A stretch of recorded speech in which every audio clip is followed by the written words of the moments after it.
આપણી power grid કેવી રીતે ચાલે છે તમને ખબર છે? એમાં એક સિક્રેટ કોડ જેવું કંઈક છે જે બધું બરાબર અને સલામત રાખે છે.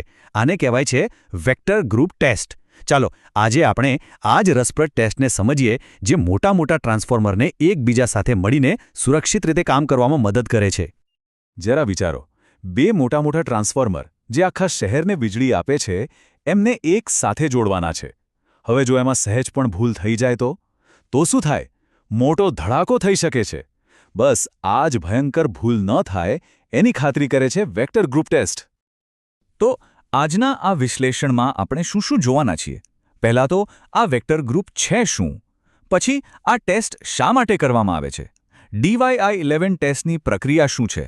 અને છેલ્લે આ ટેસ્ટનું વાસ્તવિક જીવનમાં શું મહત્વ છે? ચાલો તો પછી શરૂ કરીએ. તો સવાલ એ છે કે આ વેક્ટર ગ્રુપ છે શું? જો સાવ સરળ ભાષામાં કહું ને તો એ ટ્રાન્સફોર્મરની ફિંગરપ્રિન્ટ જેવું છે. જેમ આપણી ફિંગરપ્રિન્ટ આપણી આગવી ઓળખ છે, એમ જ વેક્ટર ગ્રુપ દરેક ટ્રાન્સફોર્મરની પોતાની આગવી ઓળખ બતાવે છે. એની આંતરિક રચના કેવી છે અને એ કામ કેવી રીતે કરે છે. આ કોડ છે ને, એ મુખ્યત્વે બે વસ્તુઓ બતાવે છે. પહેલું, ટ્રાન્સફોર્મરની અંદર વાયરોનું જોડાણ કઈ રીતે કરેલું છે, જેને આપણે સ્ટાર કે ડેલ્ટા કનેક્શન કહીએ છીએ. અને બીજું, જે વોલ્ટેજ અંદર જાય છે અને જે બહાર આવે છે એ બંને વચ્ચે સમયનો કેટલો તફાવત છે. ટેકનિકલ ભાષામાં આને ફેઝ શિફ્ટ કહેવાય છે. ચાલો એક ઉદાહરણ લઈએ. આ D11 કોડ. આને સમજવાની મજા આવશે. આમાં જે D છે એનો મતલબ છે ડેલ્ટા કનેક્શન, Y એટલે સ્ટાર કનેક્શન અને N બતાવે છે કે ન્યુટ્રલ પોઈન્ટ ઉપલબ્ધ છે. પણ સૌથી મજાની વાત તો 11માં છે. આ કોઈ નંબર નથી પણ ઘડિયાળનો સમય છે. જેમ ઘડિયાળમાં 11 વાગે કાંટો જ્યાં હોય, બસ એટલો જ ફેઝ શિફ્ટ, એટલે કે 330 ડિગ્રી. છે ને એકદમ સરળ? સારું, કોડ તો સમજી લીધો. પણ હવે સવાલ એ છે કે આપણે આટલી બધી મહેનત કરીને આ ટેસ્ટ કરીએ જ શું કામ? એની પાછળ કોઈક તો કારણ હશે ને? ચાલો એના મુખ્ય ઉદ્દેશ્યો પર એક નજર નાખીએ. સૌથી મોટું અને સૌથી અગત્યનું કારણ છે સલામત રીતે સમાંતર જોડાણ. જરા વિચારો, જો બે અલગ ફિંગરપ્રિન્ટવાળા એટલે કે અલગ વેક્ટર ગ્રુપવાળા ટ્રાન્સફોર્મરને જોડી દઈએ તો શું થાય? શોર્ટ સર્કિટ, મોટું નુકસાન. આ ટેસ્ટ એ સુનિશ્ચિત કરે છે કે આવું ન થાય. સાથે તે ફેઝનો સાચો ક્રમ અને ફેઝ શિફ્ટ પણ ચકાસે છે, જેનાથી આખી સિસ્ટમ સ્થિર અને સુરક્ષિત રહે છે. ઓકે, તો હવે આપણે એ જાણીએ કે આ ટેસ્ટ ખરેખર ફીલ્ડ પર થાય છે કેવી રીતે. આપણે એક DY11 ટ્રાન્સફોર્મરનું ઉદાહરણ લઈને આખી પ્રક્રિયાને સ્ટેપ બાય સ્ટેપ સમજીશું. આખી પ્રક્રિયાને આપણે મુખ્ય 4 સ્ટેપ્સમાં વહેંચી શકીએ. સૌથી પહેલું અને સૌથી જરૂરી સ્ટેપ સલામતી, એટલે કે ટ્રાન્સફોર્મરને પાવરથી બધી રીતે અલગ કરી દેવાનું. પછી એની હાઈ વોલ્ટેજ એટલે કે HV બાજુ પર એકદમ ઓછો 3 ફેઝ વોલ્ટેજ આપવામાં આવે છે.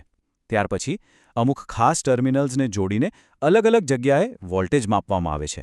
અને છેલ્લે જે પણ માપ મળ્યા એને પહેલેથી નક્કી કરેલી ગણતરીઓ સાથે સરખાવવામાં આવે છે. બસ આટલું જ. આ પ્રક્રિયામાં ટેકનિશિયન શું કરે છે કે અમુક ચોક્કસ વાયરોને એકસાથે જોડે છે. જેમ કે હાઈ વોલ્ટેજ સાઇડનો R ટર્મિનલ અને લો વોલ્ટેજ સાઇડનો R ટર્મિનલ, આ બંનેને શોર્ટ કરી દેવામાં આવે છે. આમ કરવાથી શું થાય? આપણને એક રેફરન્સ પોઈન્ટ મળી જાય, જેથી બીજા બધા ટર્મિનલ પરનો વોલ્ટેજ એકદમ ચોકસાઈથી માપી શકાય. હવે આ ટેસ્ટ પાસ થયો કે ફેલ એ કેવી રીતે ખબર પડે? એના માટે કેટલાક ગણિતના નિયમો છે. જે વોલ્ટેજ માપવામાં આવ્યા છે એને આ શરતો પૂરી કરવી પડે. જેમ કે એક શરત એવી હોઈ શકે કે R અને Y વચ્ચેનો વોલ્ટેજ એ R થી N અને Y થી N ના વોલ્ટેજના સરવાળા બરાબર થવો જોઈએ. જો બધી શરતો સંતોષાય તો જ ટ્રાન્સફોર્મર ટેસ્ટમાં પાસ ગણાય. અને આ જ નંબર્સને જ્યારે આપણે કાગળ પર એટલે કે ગ્રાફ પર દોરીએ ને, ત્યારે એક ખાસ ક્ષણ આવે છે. એ બધા વોલ્ટેજ મળીને એક ચોક્કસ આકારનો ત્રિકોણ બનાવવો જોઈએ.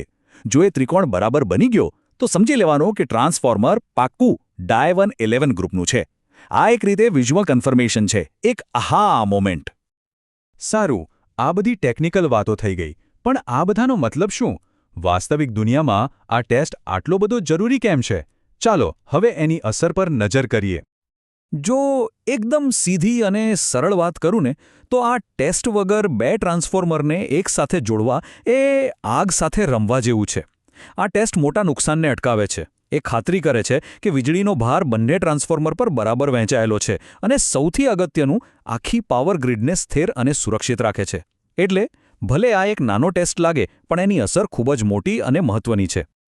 વેક્ટર ગ્રુપ ટેસ્ટની જેમ બીજા એવા કયા અદૃશ્ય પરીક્ષણો હશે જે આપણી આ આધુનિક દુનિયાને રોજબરોજ ચલાવી રહ્યા છે, જેના વિશે આપણને કદાચ ખબર પણ નથી? આ એક એવો સવાલ છે જે આપણને એન્જિનિયરિંગની અદ્ભુત દુનિયા વિશે વિચારવા મજબૂર કરે છે.